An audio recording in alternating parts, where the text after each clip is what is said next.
ஒரு நாளைக்கு வந்து 6000ல இருந்து 8000 லிட்டர் நம்ம இதை உற்பத்தி பண்றோம். இது நம்ம தண்ணியோட மிக்ஸ் பண்றோம். இது உற்பத்தி நடந்துகிட்டே இருக்கும், டெய்லி நடந்துட்டு இருக்கும்.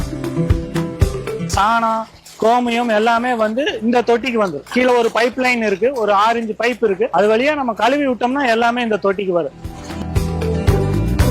வணக்கம். இப்ப நம்ம 2024-25க்கான சிறந்த இயற்கை விவசாயி அப்படின்ட்டு நம்மாழ்வார் விருது வாங்கின சம்பத்குமார் சார் அவருடைய ஃபார்ம்ல தான் இருக்கும். இந்த ஒருங்கிணைந்த பண்ணையத்துல பல அடுக்கு விவசாயத்துல மிக முக்கியமான அங்கம் வகிக்கிறது அப்படின்னு பார்த்தோம்னா இந்த பயோடைஜஸ்டர் தான். ஒவ்வொரு இயற்கை வேளாண்மைக்கும் ஒருங்கிணைந்த பண்ணையத்துக்கும் இது மாதிரியான ஒரு செட்டப் வந்து தேவை. அந்த 10 ஏக்கருக்கும் வந்து ஆட்டோமேட்டிக் முறையில உரங்களை கொடுக்கறதுக்கு இந்த பயோடைஜஸ்டர் வந்து யூஸ் ஆகுது அப்படின்னு சொல்லி சார் சொல்லியிருக்காரு. சார் வணக்கம். வணக்கங்க. அந்த பயோடைஜஸ்டர் பத்தி சொல்லுங்க சார். இது ஏன் தேவை முதல்ல ஒரு விவசாயிக்கு? இயற்கை விவசாயம் பண்றோம் அப்படின்னா நம்ம ஜீவாமிர்தமோ அமிர்த கரைசலோ பஞ்சகாவியாவோ நம்ம தொடர்ந்து கொடுக்கணுங்கிறது முடிவாயிடுச்சு. ஆனா வந்து பாத்தீங்கன்னா 200 லிட்டர் பேரல்ல தான் நாங்க செஞ்சு முதல்ல கொடுத்தோம். அதை கொண்டு போய் 200 லிட்டர்ல டெய்லி கலக்கி அதை கொண்டு போய் ஆளை வச்சு ஒவ்வொரு மரத்துக்கும் ஊத்தி அந்த மாதிரி பண்ணும்போது ஆட்கள் கூலி அதிகமாகுது. ஒரு கட்டங்கள் ஆட்களை என்ன சார் சும்மா இதை போட்டு டெய்லி சாணிக்கரை கோமியத்தக்கரை எங்களை இப்படி பண்றீங்களே, ஒரே வாசம் அடிக்குது எங்களுக்கு அப்படின்னு பிரச்சனை. அப்புறம் மாடுகள் அதிகமாகும் போது நம்ம இதை பெரிய அளவுல தயாரிக்கிறதுல நிறைய பிரச்சனைகள். அதனால வந்து சிம்பிளா என்ன பண்ணலான்னு யோசிச்சோம். ஒரு என்ஜினியரா நாங்க இதுலதான் கான்ட்ரிபியூட் பண்ண முடியும். அப்ப என்ன பண்ணிட்டோம், ஒரு தொட்டியில மாட்டு ஷெட்டு கழுவி விட்டா வந்துடணும். ஏன்னா இன்னைக்கு சாணி எடுக்கிறதுக்கே ஆள் இல்லை, சாணி எடுக்க முடியாத நிலையில கழுவி விட்டா ஒரு தொட்டிக்கு வந்துடும். அந்த தொட்டியில நல்லா அதைய கலக்கி சாணம் கோமியம் தண்ணி எல்லாம் வரும். அந்த தொட்டியில் நல்லா கலக்கி அதை ஒரு டீவாட்டரிங் மிஷினுக்கு கொடுக்குறோம். அந்த மிஷின் சாணத்தை பிழிஞ்சு எடுத்துரும். சக்கை தனியா பால் தனியா. இந்த சக்கை தனியா விழுந்துரும். பால் வந்து இந்த பெரிய பயோடைஜஸ்டர் தொட்டிக்கு வரும். இந்த தொட்டியில நம்ம வந்து மறுபடியும் நாட்டு சக்கரை, இருபத்திலை தாவர மாவு, பழங்களுடைய வேஸ்ட்டு, பனம்பழம், பப்பாளி பழம், என்ன வேஸ்ட் இருக்குதோ அது, மற்ற பாக்டீரியா எல்லாம் ஆட் பண்ணி நம்ம இதுல வந்து ஃபர்ஸ்ட் நொதிக்க வைக்கிறோம். முதல் டைம் மட்டும் நொதிக்கிறதுக்கு ஒரு 15 to 21 நாள் ஆகும். மற்றபடி டெய்லி வர்றதை டெய்லி வந்து எடுத்துறோம். 24 மணி நேரத்துல இந்த அமிர்த கரைசல் ரெடி ஆயிரும். டெய்லி எடுத்துறோம். அப்புறம் நம்ம இங்க இப்போ இது சொட்டு நீர்ல கொடுக்கறது அப்படின்னாலே இது ஃபில்டர் பண்ணா தான் போகும். ஃபில்டரிங் தான் பெரிய பிரச்சனையே. இப்ப ஜீவாமிர்தம் தயாரிக்கிறோம், வெஞ்சுரியில கொடுக்கறோம்னாலும் போய் அடைச்சிக்கும். ஃபில்டர் பண்ணலைன்னா போய் அடைச்சிக்கும். அப்ப இதுக்குள்ளேயே ஒரு பிரைமரி ஃபில்டர் செட் பண்ணோம், டிசைன் பண்ணி அங்க உள்ள ஒரு ஃபில்டர் செட் பண்ணோம். அங்க 500 மைக்ரான், இங்க 300 மைக்ரான். அதுக்கப்புறம் வெளியில மெக்கானிக்கல் இன்ஜினியரிங் படிச்சது இதுக்கு யூஸ் ஆயிருக்கு. ஆமாமா. அப்புறம் வெளியில ஒரு 100 மைக்ரான் செட் பண்ணோம். அப்போ 100 மைக்ரான் அளவுக்கு நம்ம ஃபில்டர் பண்ணி ஒரு தொட்டியில கலெக்ட் பண்றோம். கலெக்ட் பண்ணிட்டு, ஏன்னா மற்ற எல்லா இரிகேஷன் சிஸ்டம் 150 மைக்ரான் ஹோல்ஸ் இருக்கும். மினிமம் 150 மைக்ரான், இன்லைன்னால 150 மைக்ரான் இருக்கு. 100 மைக்ரான் வரைக்கும் ஃபில்டர் பண்ணிட்டோம்னா அடைக்காம போயிடும். அந்த தொட்டியில ஒரு ப்ரெஷர் பம்ப் வச்சு கொண்டு போய் நம்ம வந்து இன்ஜெக்ட் பண்ணிடுறோம். ஏன்னா வெஞ்சுரி சிஸ்டம் இங்க ஒர்க் ஆகாது. வெஞ்சுரி வந்து கன்வர்ஜன் டைவர்ஜன் நாசில் நீங்க வால்வை க்ளோஸ் பண்ண தான் சக்சன் நடக்கும். அப்போ அது யூனிஃபார்ம் ஃப்ளோ இருக்காதாங்க. அப்போ இங்க வந்து ஒரு ப்ரெஷர் பம்ப், அங்க 2 பார்ல கிணத்து மோட்டர் ப்ரெஷர் இருக்குன்னா இங்க 4 பார்ல ஒரு ஹை ப்ரெஷர் பம்ப் நாங்க டிசைன் பண்ணி செஞ்சு அதன் மூலம் கொண்டு போய் இன்ஜெக்ட் பண்றோம். இப்போ நம்ம கார் வாஷ் எல்லாம் பாத்தீங்கன்னா எப்படி எவ்வளவு ஃபோர்ஸ் இன்ஜெக்ட் ஆகுது அந்த அளவுக்கு கொண்டு போய் இன்ஜெக்ட் பண்ணிடுறோம்.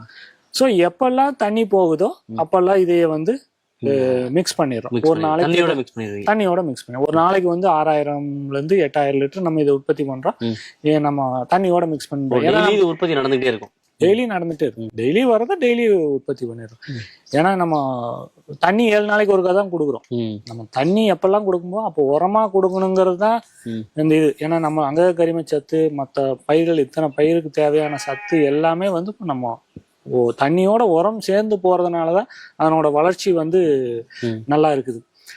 இதுக்கு வந்து இதுலயும் மீத்தேன் டெவலப் ஆகும். அந்த நம்ம வெளியிலிருந்து ஏர் கொடுத்து அந்த மீத்தேனை ரிலீஸ் பண்ணிடுறோம். கொஞ்சம் நம்மளுக்கு கேஸ் எடுக்கிறதுக்காக கொஞ்சம் பயோ கேஸ் எடுக்கிறோம். இங்க இருக்கிறவங்க வந்து இதுல இருந்து பயோ கேஸும் எடுத்து அது வந்து இங்க தோட்டத்துல இருக்கிறவங்களுக்கு சமைக்கிறதுக்காக அந்த கேஸ் போகுதுங்க. அது அந்த யூனிட்டுங்களா? அது அந்த பயோ கேஸ் அந்த யூனிட். இப்ப இதுல மேல பாத்தீங்கன்னா இந்த ஒயிட் கலர் நல்லா ஃபார்ம் ஆகி இது பூரா பாக்டீரியாஸ் நல்லா நொதிச்சு ரெடியா ஒரே நாள்ல அது நோய்ச்சி வந்துருங்களா? இல்ல எப்படி? ஃபர்ஸ்ட் டைம் மட்டும் 21 நாள் ஆகுது. அப்புறம் டெய்லியும் நோய்ச்சிரு. ஏன்னா நம்ம வந்து முழுசு எடுக்க மாட்டோம்.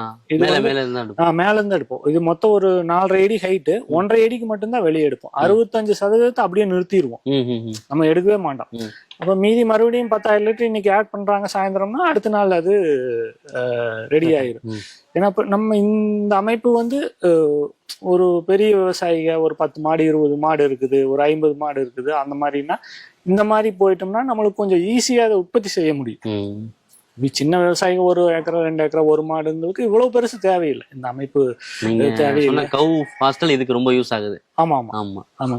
ஏன்னா நம்ம இன்னைக்கு சாணியை வந்து வாஷ் பண்ணி விட்டா போதும், ஷெட்ல இருந்து எடுக்கவே வேண்டாம், கழுவி விட்டாங்கன்னா போதும். மற்றதெல்லாம் ஆட்டோமேட்டிக்கா ப்ராசஸ் ஆகி சுவிட்சை போட்டாங்கன்னா நேரா வந்து ஆட்டோமேட்டிக் பண்ணிருக்கீங்க எல்லாத்தையும். எல்லாமா அது எப்படி அப்படியே காமிச்சிடுறீங்களா? ஒரு கழுவி விட்டதுல இருந்து இது எப்படி வருது, எப்படி ஃபங்க்ஷன் ஆகுது அப்படின்ட்டு பாத்துடலாம்.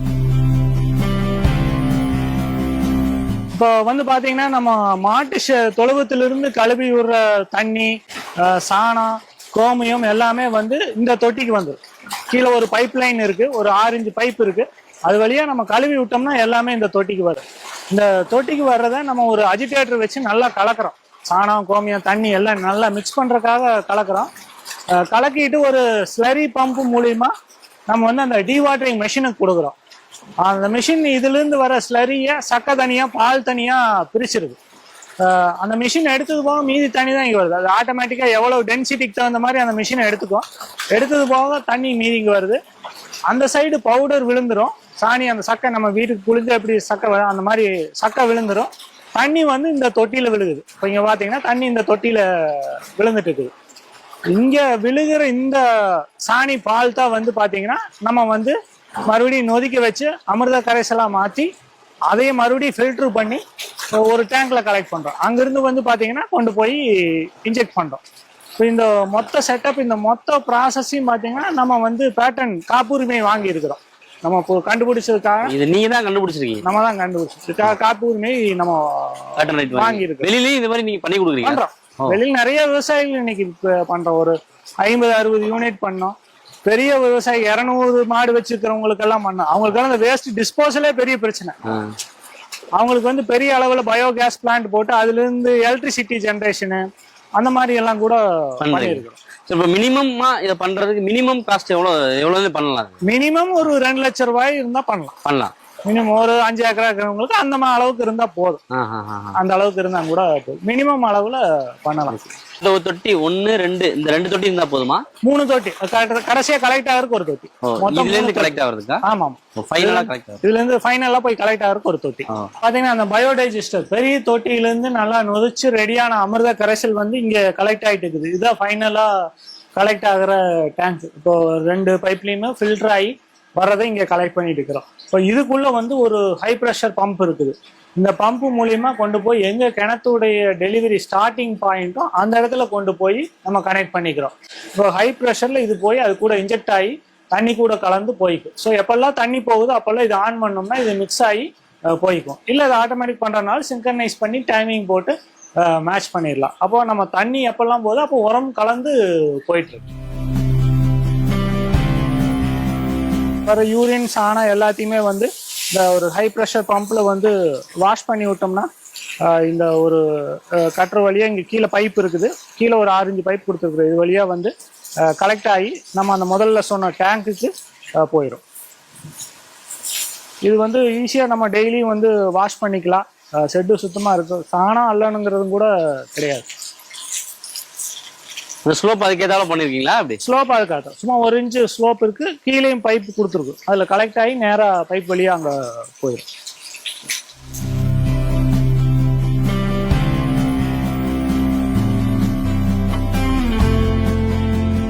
இப்போ நம்ம இந்த கழிவுட்டதெல்லாம் பார்த்தோம். இவ்வளவு ஆட்டோமேட்டிக்கா பண்றதுக்கு எவ்வளவு பொருள் செலவாச்சு? டிஃபிகல்டிஸ் ஏதாவது இருக்கு அதுல? சரி, இதுல பொருள் செலவுன்னு பாத்தீங்கன்னா ஒவ்வொரு பண்ணைக்கு தகுந்த மாதிரி அமைச்சிருக்கிறோம். நம்ம பண்ணையில கிட்டத்தட்ட ஒரு இந்த அமைப்பு, அந்த மெஷின், மோட்டர் இதெல்லாம் அமைப்பு ஏற்படுறதுக்கு ஒரு 4-5 லட்சம் ரூபாய் செலவு பண்ணிருக்கிறோம். எப்போ, எத்தனை வருஷத்துக்கு முன்னாடி பண்ணீங்க? இது ஒரு கடந்த ஒரு 4 ஆண்டுகளுக்கு முன்னாடி பண்ணணும். நம்ம இது 4-5 லட்சம் ரூபாய்ங்கிறத விட இன்னைக்கு நம்ம கிட்ட சாணி இருக்குது. மாட்டு சாணம் நம்ம எடுத்து போட்டுக்கிறாங்க. ஒரு 100 லோடு சாணி இருக்குது அப்படின்னா நம்ம சாணியை இன்னைக்கு கொண்டு போய் போடுறதுக்கு வந்து ஒரு லோடுக்கு 2000 ரூபாய் 2500 ரூபாய் கேட்கறான் டிராக்டர் ஆள் கூலி. ஒரு வருஷத்துக்கு ஒரு விவசாயி அதுக்காக மட்டுமே 2.5 லட்சம் ரூபாய் செலவு பண்றாங்க. இப்படி எல்லாம் சைட்ல போயிட்டு இருக்கு. அப்படின்னு பார்க்கும்போது இது ஒரு பேசிக் இன்ஃப்ராஸ்ட்ரக்சர் கிரியேட் பண்றதுக்கு ஒரு செலவு. ஒன்ஸ் பண்ணிட்டோம்னா இது 10 வருஷமோ 20 வருஷமோ இதுல நம்ம வேற எந்த செலவும் ஒன்றும் கிடையாது. இதுல வேற ஒன்றும் பெரிய மெக்கானிசம்லாம் ஒன்றும் கிடையாதுங்களா? மெக்கானிசம் எல்லாம் ஒன்றும் கிடையாது. இதுல வந்து நம்ம கலக்கிறோம், கையில கலக்க போல ஒரு அஜிடேட்டர் வச்சு பிளேடு வச்சு நல்லா கலக்குறோம். அதுல ஒரு ஸ்லரி பம்ப் வச்சு ஒரு மெஷினுக்கு கொடுக்குறோம். அந்த மெஷின் வந்து சக்கை தனியா பால் தனியா பிரிக்குது. அந்த மெஷின் நம்ம டிசைன் பண்ணிக்கிறோம். அது நம்மளுக்கு தகுந்த மாதிரி ஆல்ரெடி மெஷின் இருக்குது. நம்ம இந்த நாட்டு மாட்டுக்கு தகுந்த மாதிரி சில மாடிஃபிகேஷன் பண்ணி டிசைன் பண்ணி இருக்கிறோம் நம்ம.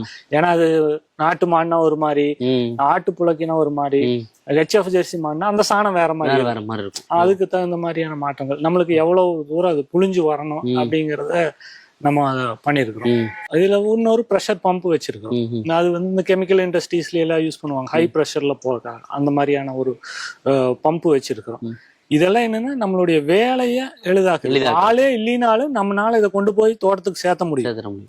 ஒரு 10 ஏக்கரும் பாய்ச்சிட முடியும். இது வெளியிலயும் நம்ம விற்பனை செய்யறோம். செய்யறோம். மற்ற விவசாயிகள் வந்து இந்த டிராக்டர்ல டேங்கர்ல வாங்கி அவங்க கொண்டு போய் மாடு இல்லாதவங்க. அது எப்படி என்ன அளவுல கொடுக்குறீங்க? நம்ம 1000 லிட்டர் 2000 லிட்டர் அந்த மாதிரி.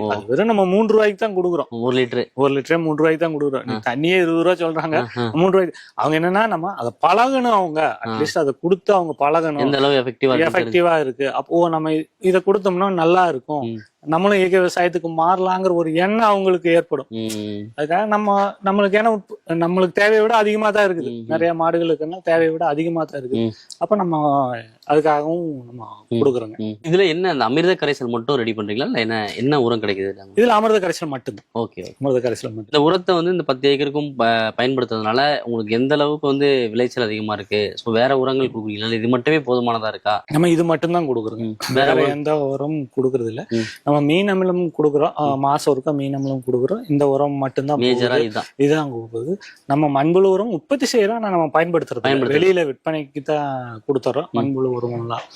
ஏன்னா நம்மளுடைய உர பயன்பாடு, இந்த உர மேலாண்மை வந்து விவசாயி பண்ற மிகப்பெரிய தப்பு என்னன்னா, நம்ம 6 மாசத்துக்கு ஒருக்கா வருஷத்துக்கு ஒருக்கா கொண்டு போய் 10 கூட 20 கூட சாணமோ கோழி எருவோ ஒரு மரத்துக்கு அடியில கொட்டிட்டு வந்துருவாங்க.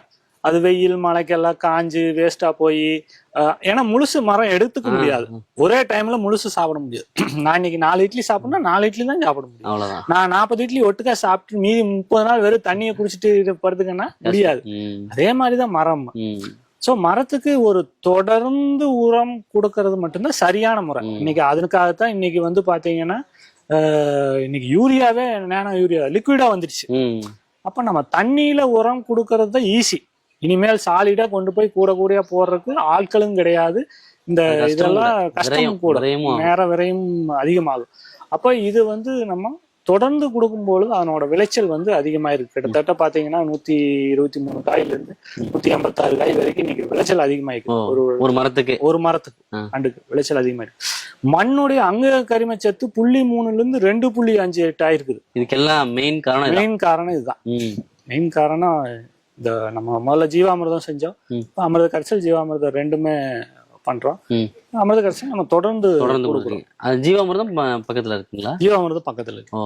அதுவும் இதே மாதிரியா எப்படி ரெடி பண்றீங்க? அதையும் ஆட்டோமேட்டிக்கா பண்றோம். அது நம்ம பூனேல அதுக்கான இது உற்பத்தி பண்றாங்க, அவங்ககிட்ட அந்த மெஷின் வாங்கிட்டு வந்து இங்க நம்ம பண்றோம்.